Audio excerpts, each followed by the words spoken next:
I was recently asked this question, and the person who asked this question, they said, Terraine, I am not sure if I feel loved in my relationship. I feel tolerated.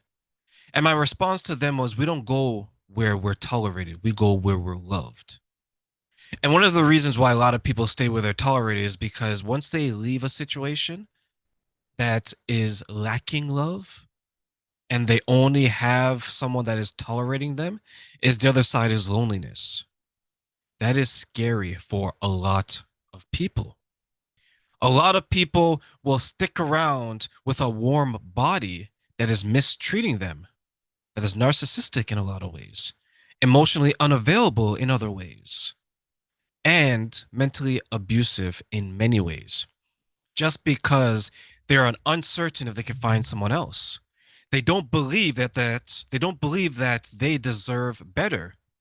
They don't believe they can get better.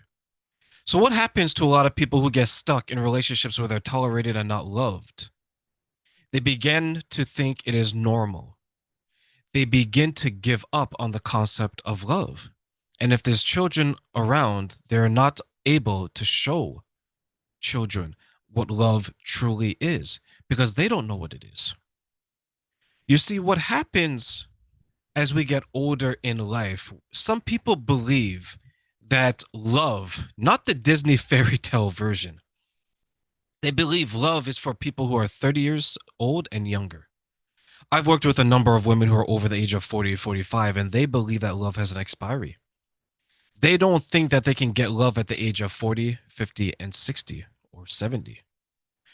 They think that love has escaped them because now they're divorced, or now they haven't been married, or now they're single, having to date in a world that is very foreign to them.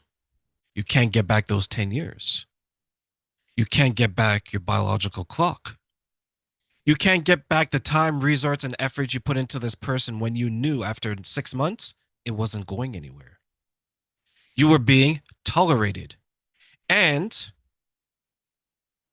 you were tolerating the mistreatment of yourself.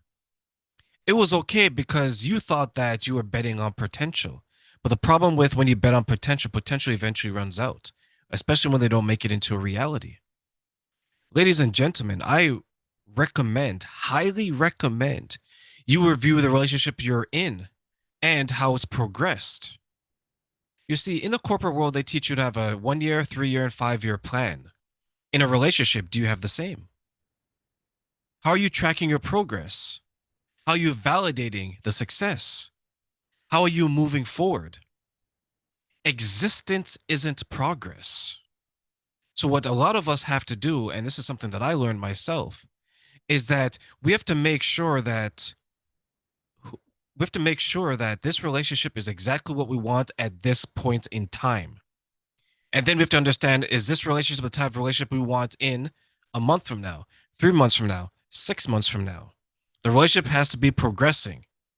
The driver of the relationship has to be aware. You have to be going towards a common destination. Don't be in a relationship where you're dragging the person along because they're tolerating you and you're tolerating them. Because many of us enter relationships not to overcome our insecurities, but to mask them. As long as we have someone around us, we don't have to deal with the skeletons in our closet. Because maybe we're only good enough to get this type of person who's mistreating us. Maybe we haven't done the work necessary to get better.